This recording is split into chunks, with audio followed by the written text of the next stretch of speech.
Hello students. इस unit में अब हम वही कंप्लीट करेंगे जो हमने पिछले में जहाँ से हमने पिछले लेक्चर में छोड़ा था। आगे हम पढ़ेंगे कंप्यूटर डेटा एंड इंफॉर्मेशन। ये तो हम सभी जानते ही हैं कि कंप्यूटर क्या होता है और वो कंप्यूटर क्या करता है। कंप्यूटर एक इलेक्ट्रॉनिक डिवाइस होता है जो प्रोसेस करता है इनपुट को, जैसे भी उसके अंदर इंस्ट्रक्शंस को सेट किया गया है, और फिर वो एक आउटपुट प्रोड्यूस करता है, और वो भी बहुत ही फास्ट रेट पे। ओके। कंप्यूटर्स जो हैं वो बहुत ही वर्सेटाइल होते हैं, मतलब वो एक ही जगह पे फिक्स नहीं रहते, फिक्स एक ही काम के लिए नहीं बने होते हैं। वो बहुत सारे टास्क कंप्लीट कर सकते हैं, जैसे हमने पहले भी पढ़ा था, weather forecasting, booking airline, railway, movie tickets, और गेम्स खेलने के लिए भी हम यूज़ करते हैं, म्यूज़िक सुनने के लिए, और बहुत सारे कामों में। अब हम पढ़ते हैं कि डेटा क्या होता है। डेटा एक रो फैक्ट्स और फिगर्स होते हैं, जैसे कि हमने ये 134 है, ये 9 राजू सी, कुछ भी डेटा हमने उठा लिया कहीं से भी। करते हैं इंफॉर्मेशन क्या होती है। जो डेटा रिप्रेजेंट जो डेटा हमने लिया उसको हम यूज़फुल और मीनिंगफुल वे में अब जब हम यूज़ करेंगे तो वो होती है इंफॉर्मेशन। जैसे अगर हम सिंपल वर्ड्स में बोलें कि जो डेटा है वो तो रॉ मटेरियल होता है, और जब हम उसको प्रोसेस कर देते हैं तो वो एक मीनिंगफुल ऑर्डर और स्ट्रक्चर इंफॉर्मेशन बन जाती है। जैसे राजू इज़ 9 years old, इस बात की कोई सेंस है, तो ये हो गई हमारी इन्फॉर्मेशन। ये कोई इन्फॉर्मेशन हमें प्रोवाइड कर रहा है, ये इन्फॉर्मेशन राजू की है, और ये एक मैसेज देती है हमें, कोई मीनिंग बताती है, मैसेज नहीं देती है, मीनिंग बताती है हमें। जो कन्वर्जन है डेटा का इन्फॉर्मेशन में, उसी को हम क्या कहते हैं, प्रोसेसिंग, डेटा प्रोसेसिंग। अब हम आगे देखते हैं functional components of a computer. जो कंप्यूटर है वो कॉम्बिनेशन होता है हार्डवेयर और सॉफ्टवेयर का। हार्डवेयर क्या होता है? हार्डवेयर वो फिजिकल कंपोनेंट्स होते हैं जिन्हें हम टच करके देख सकते हैं, और जो सॉफ्टवेयर होता है उन्हें हम छू नहीं सकते, वो कंप्यूटर के अंदर होते हैं। हार्डवेयर जैसे कि मदरबोर्ड होता है, मेमोरी डिवाइसेस होती हैं, मॉनिटर है, कीबोर्ड होता है, माउस होता है, स्पीकर्स होते हैं। और सॉफ्टवेयर क्या होता है? सॉफ्टवेयर होता है हमारा सेट ऑफ प्रोग्राम्स और इंस्ट्रक्शंस। प्रोग्राम लिखे हुए होते हैं जिसमें इंस्ट्रक्शंस लिखी हुई होती हैं, वो होता है हमारा सॉफ्टवेयर। जब दोनों चीज़ें मिल जाती हैं और मिल के काम करती हैं तब हमारा कंप्यूटर सिस्टम बनता है। अब हम देखते हैं कि कंप्यूटर क्या फॉलो करता है। कंप्यूटर फॉलो करता है इनपुट प्रोसेस आउटपुट साइकिल, यानी इनपुट देते हैं हम, फिर वो प्रोसेस करता है, और फिर वो आउटपुट देता है। इसको क्या चाहिए? इनपुट डिवाइस चाहिए, फिर प्रोसेस करने के लिए एक प्रोसेसर चाहिए, उसके बाद आउटपुट दिखाने के लिए भी इसे आउटपुट डिवाइस चाहिए। इनपुट यूनिट जो है वो इनपुट लेती है, जैसे हमने कोई भी इनपुट यहाँ से दी, फिर वो गई सीपीयू यानी प्रोसेसर में। ठीक है, उसके बाद सीपीयू उस पर कोई भी ऑपरेशन करता है जो हम उस पर बोलते हैं, उसके बाद वो आउटपुट प्रोड्यूस करता है। जैसे हमने कुछ भी बोल दिया कि सम करना है, 6+6 हमें अगर करना है, तो ये क्या करेगा? सबसे पहले हम इनपुट देंगे 6+6, फिर ये क्या करेगा, ये इसको प्रोसेसर में जाएगा, उसके बाद ये एएलयू में जाएगा, अर्थमेटिक लॉजिकल यूनिट, क्योंकि हम प्लस कर रहे हैं। उसके बाद ये प्रोसेसिंग करने के बाद ये आउटपुट शो करेगा। ठीक है। अब इनपुट डेटा क्या होता है? इनपुट यूनिट जो है वो इनपुट डिवाइसेस से मिलकर बनती है। इनपुट डिवाइसेस होते हैं उसमें इनपुट यूनिट में, और वो भी जो कंप्यूटर से अटैच होते हैं। ये डिवाइस हमसे इनपुट लेते हैं, उसको बाइनरी लैंग्वेज में कन्वर्ट करते हैं, क्योंकि हमें पढ़ा था कि कंप्यूटर सिर्फ और सिर्फ बाइनरी लैंग्वेज समझता है। वो हम जो इंग्लिश में लिखते हैं वो उसे समझ नहीं आती है, उसमें कन्वर्टर लगे होते हैं, वो उसको बाइनरी लैंग्वेज में कन्वर्ट करते हैं। जैसे हमने कुछ भी लिखा तो ये उसे कन्वर्ट करके और फिर सीपीयू के पास भेजता है, और फिर उसे कंप्यूटर समझता है। कॉमन इनपुट डिवाइसेस तो हम सबको ही पता है, जैसे keyboard, mouse, joystick, scanner, etcetera. अब हम पढ़ते हैं सेंट्रल प्रोसेसिंग यूनिट यानी सीपीयू। एक बार जब इंफॉर्मेशन है वो हम जब कंप्यूटर को दे देते हैं, किससे देंगे? इनपुट डिवाइस से।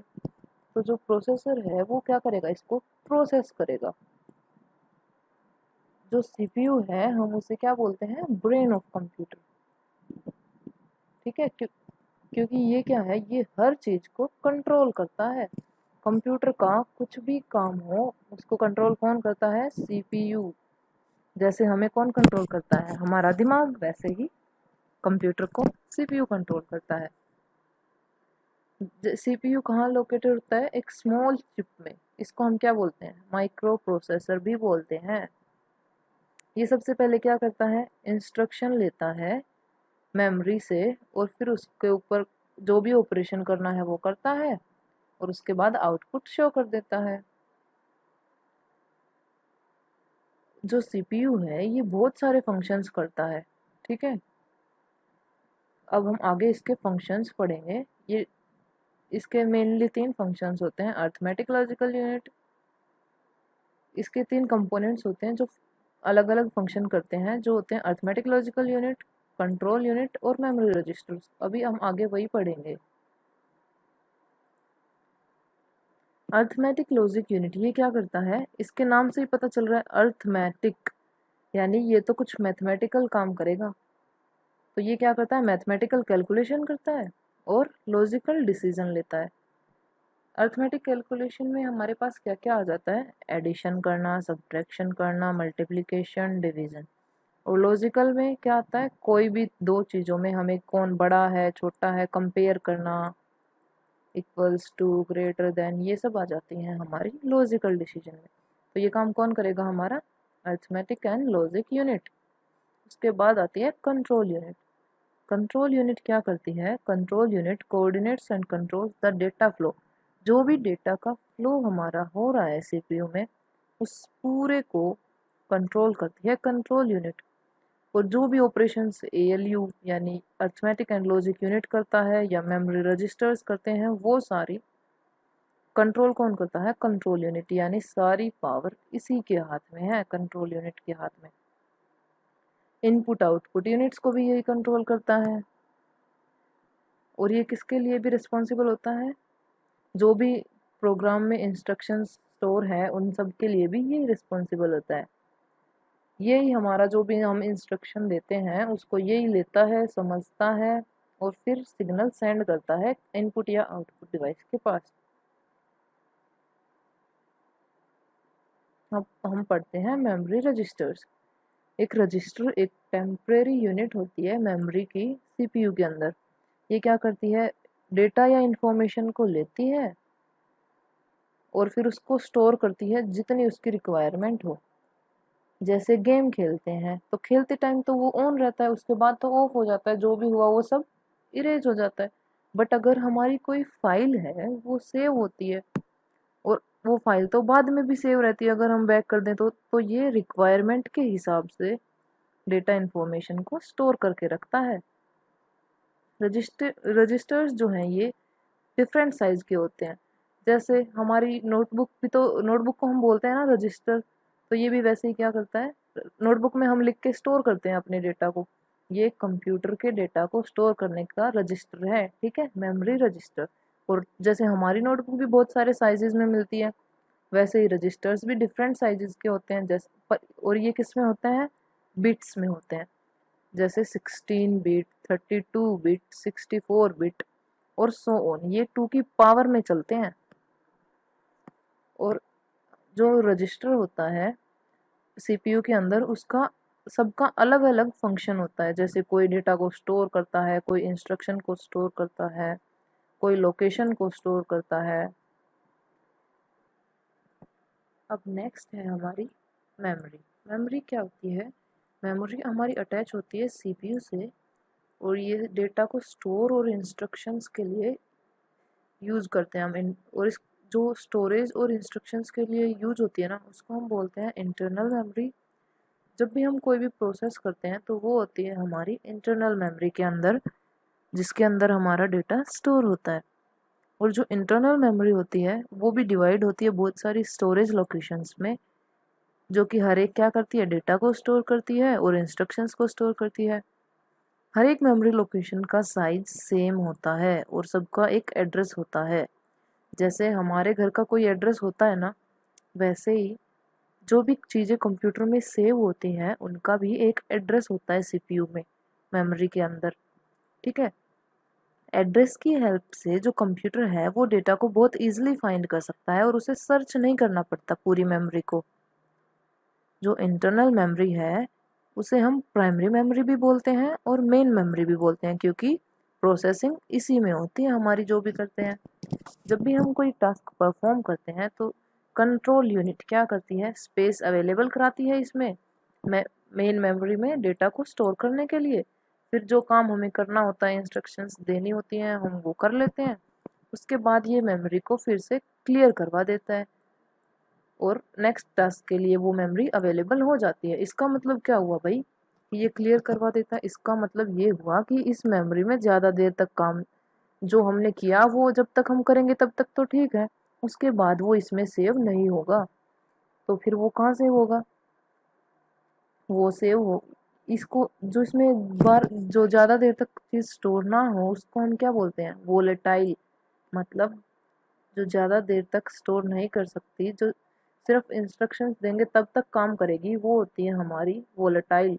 अगर हमने एक बार स्विच ऑफ कर दिया तो उसके बाद उसमें वो जो हमने सेव किया वो नहीं रहता है। ठीक है, तो वो हम दोबारा स्विच ऑन करेंगे तो हम उसे कहाँ ढूंढेंगे, वो हमारा सेकेंडरी मेमोरी में स्टोर हो जाता है स्विच ऑफ करने के बाद। और इसीलिए हमें सेकेंडरी मेमोरी की ज़रूरत पड़ती है, क्योंकि हम स्विच ऑफ करने के बाद हमारा मेन मेमोरी में तो स्टोर करेगा ही नहीं। वो तो बोलेगा भाई मेरे पास तो स्पेस नहीं है इतना, अब तुम किसी और के पास जाओ। तो हम लेके आते हैं भाई फिर सेकेंडरी मेमोरी को। वो क्या करती है, वो उस डेटा को स्टोर करती है परमानेंटली, बाद में भी यूज कर सकते हैं हम उसको।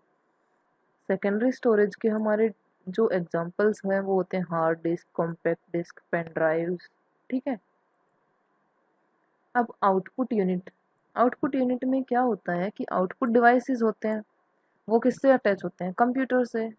क्योंकि भाई जब तक देखो हम कुछ आउटपुट ना मिले तब तक हमारे काम करने का क्या फ़ायदा। अगर हमने 2+2 इनपुट दिया और हमें उसका आउटपुट ही नहीं मिला कि 4 होता है 2+2, तो हमें क्या फ़ायदा उसका। तो आउटपुट भी तो हमें चाहिए ना, इसलिए हम आउटपुट डिवाइसेस कनेक्ट करते हैं। ये क्या करती हैं, अब कंप्यूटर जैसे तो हमने बताया था पहले कि कंप्यूटर बाइनरी लैंग्वेज में पढ़ता है। जैसे ही हमने इनपुट दी उसने तो 0101 में कन्वर्ट कर लिया उसे। अब वो तो वापस हमें 0101 में ही देगा, हम तो उसे समझ ही नहीं पाएंगे। तो वो क्या करता है आउटपुट डिवाइस, वो बाइनरी डेटा को सीपीयू से जिसे हम समझ सकते हैं उस लैंग्वेज में कन्वर्ट करता है। तो कॉमन आउटपुट डिवाइसेस कौन से हैं, मॉनिटर है, प्रिंटर है, प्लॉटर है। ठीक है। अब आगे है हमारा फंक्शनल कंपोनेंट्स के बीच में कैसे कनेक्ट होते हैं। भाई जैसे हमने बोल तो दिया ये आउटपुट डिवाइस है, ये इनपुट डिवाइस है, पर ये कैसे कनेक्ट होते हैं आपस में। ये बहुत सारे तरीके से कनेक्ट हो सकते हैं। माइक्रो कंप्यूटर्स जो हैं वो मेनली एक कॉमन बस यूज करते हैं। ठीक है। बस बस जैसे हम बस क्यों यूज करते हैं, एक जगह से दूसरी जगह पे जाने के लिए हम बस का यूज करते हैं ना। तो वैसे ही कंप्यूटर भी बस का यूज इसीलिए करता है, एक जगह से दूसरी जगह पे अलग अलग चीज़ों को भेजने के लिए वो अलग अलग बस यूज करता है। जैसे कि कंट्रोल बस हो गई, कंट्रोल बस करेगी क्या, पूरे उसको कंट्रोल करेगी। हम कुछ भी बताएंगे ना वो उसको जो कंट्रोल सिग्नल्स होंगे उनको कौन कैरी करेगी, कंट्रोल बस। अब हमने कुछ इनको ओपन करने के लिए बोल दिया तो इनको एड्रेस को कौन कैरी करेगी, एड्रेस बस। भाई कौन से एड्रेस पे है वो कैरी करेगी एड्रेस बस। और उसमें जो डेटा स्टोर होगा ना उसको कौन कैरी करेगा, डेटा बस। ठीक है। अब तीनों बसें अलग अलग हो गई हमारी। ठीक है। और ये तीनों बसें हमारी सीपीयू से कनेक्ट होती हैं और इन तीनों को कंबाइन करने के बाद हमारी बनती है सिस्टम बस। ठीक है। सिस्टम बस पूरे इसको कंट्रोल करती है। सिस्टम बस के थ्रू ही हम कनेक्ट कर पाते हैं सीपीयू, मेमोरी, इनपुट और आउटपुट को। ठीक है। जो एड्रेस बस है जैसे कि हमने पढ़ा वो लोकेशन ऑफ डेटा और इंस्ट्रक्शंस को स्टोर करती है। जो सिस्टम बस होती है वो कॉमन कम्युनिकेशन पाथ होता है जो कैरी करती है सिग्नल्स को सीपीयू से मेन मेमोरी में और इनपुट आउटपुट डिवाइसेस में। और जो इनपुट आउटपुट डिवाइसेज हैं वो कैसे बात करते हैं इससे, सिस्टम बस से, क्योंकि बिना बात किए तो ये हमें कुछ बता ही नहीं सकते। तो ये बात करने के लिए सिस्टम बस का यूज करते हैं। किससे? कंट्रोलर सर्किट की हेल्प से कनेक्ट करते हैं ये, ठीक है। कंट्रोलर सर्किट की वजह से हम बहुत सारे इनपुट आउटपुट डिवाइसेस को मैनेज कर सकते हैं जो कि कंप्यूटर से अटैच होते हैं।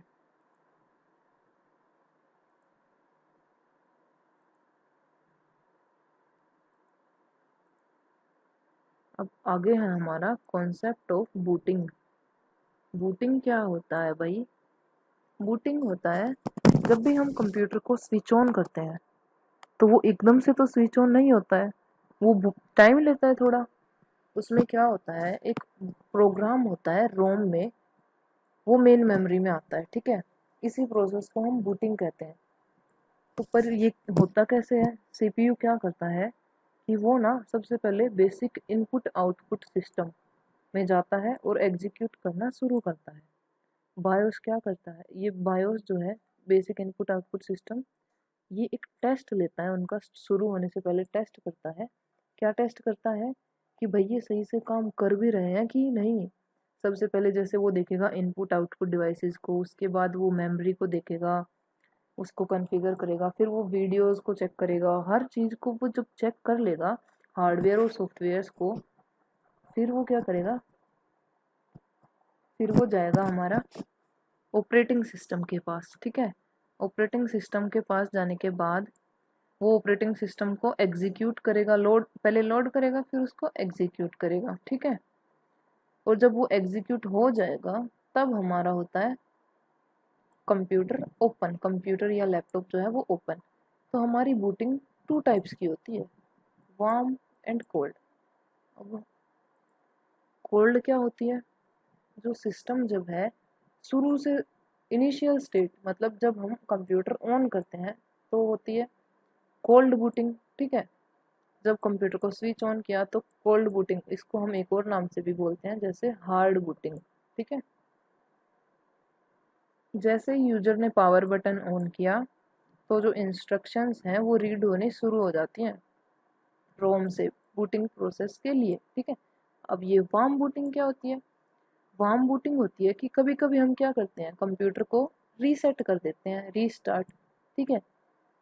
तो उसमें क्या होता है कि उसके टेस्ट तो ऑलरेडी हो ही, पहले ही हो जाते हैं ना, रीसेट से पहले ही ऑन किया था तब, तो वो क्या करता है कि वो उन डायग्नोस्टिक टेस्ट को कंडक्ट नहीं करता।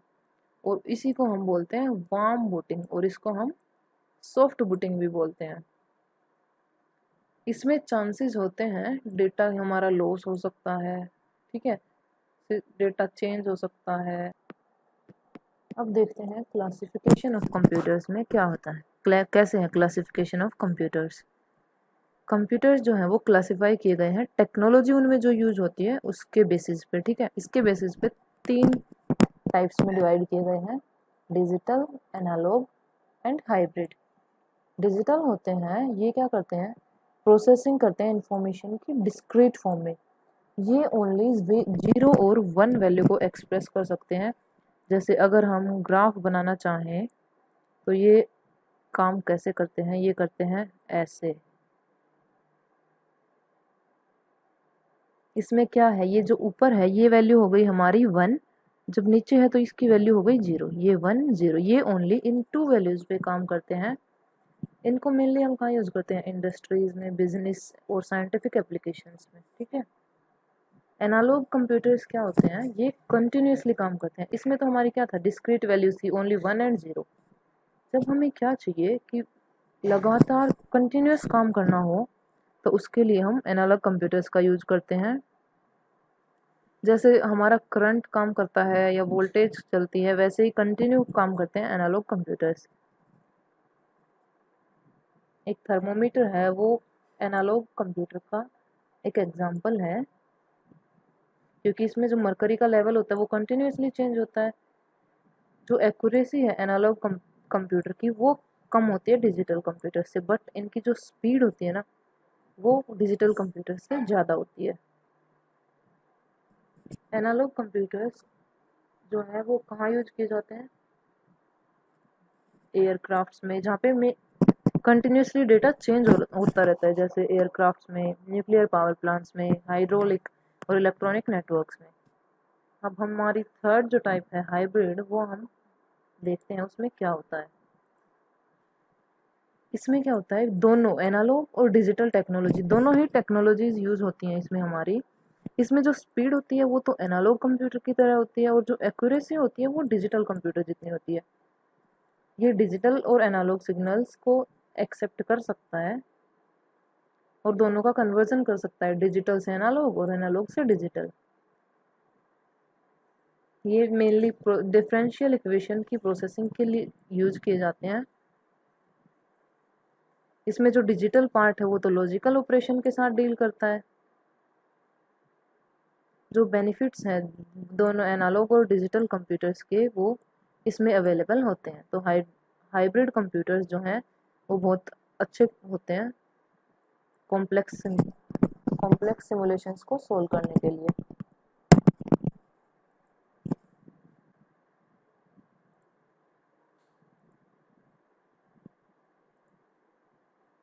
अब क्लासिफिकेशन है डिजिटल कंप्यूटर्स की, उनकी कंप्यूटिंग कैपेबिलिटीज़ के अकॉर्डिंग कि वो कितने जल्दी कंप्यूट कर सकते हैं। इसमें हमारी बहुत सारी कैटेगरीज हैं, वो देखते हैं। सबसे पहले आती है हमारी माइक्रो कंप्यूटर्स। इनको हम पर्सनल कंप्यूटर्स भी बोलते हैं। इनमें क्या होता है कि एक माइक्रो प्रोसेसर होता है जिसे हम सीपीयू या सिंगल चिप, ठीक है। इसमें क्या क्या आते हैं, डेस्कटॉप और लैपटॉप दोनों ही माइक्रो कंप्यूटर्स में आते हैं। ये कंप्यूटर्स स्मॉल वॉल्यूम डेटा में काम कर सकते हैं, वर्सटाइल होते हैं, बहुत सारी एप्लीकेशंस को हैंडल कर सकते हैं। इनको हम यूज कहाँ करते हैं, वर्क स्टेशंस में, मल्टीमीडिया में, एडवर्टाइजिंग एप्लीकेशंस में। ये पोर्टेबल होते हैं, जैसे कि PDS, tablets. Wireless computing technology जो है वो आजकल बहुत इंक्रीज हो रही है। सेकंड आता है हमारा मिनी कंप्यूटर्स। मिनी कंप्यूटर्स क्या करते हैं, ये एक टाइम पे बहुत सारे यूजर्स एक ही सिस्टम पे काम कर सकते हैं, उसको ये अलाउ करते हैं। जैसे कि हमने ये बहुत सारे कंप्यूटर्स जो हैं इसमें एक से ही कनेक्टेड होते हैं, और उन पे एक टाइम पे बहुत सारे यूजर्स काम कर रहे होते हैं। ये किसके लिए यूज़ होते हैं, स्मॉल बिजनेस ऑर्गेनाइजेशंस जो होती हैं उसमें हम इनका यूज़ करते हैं। अब आते हैं मेन फ्रेम्स।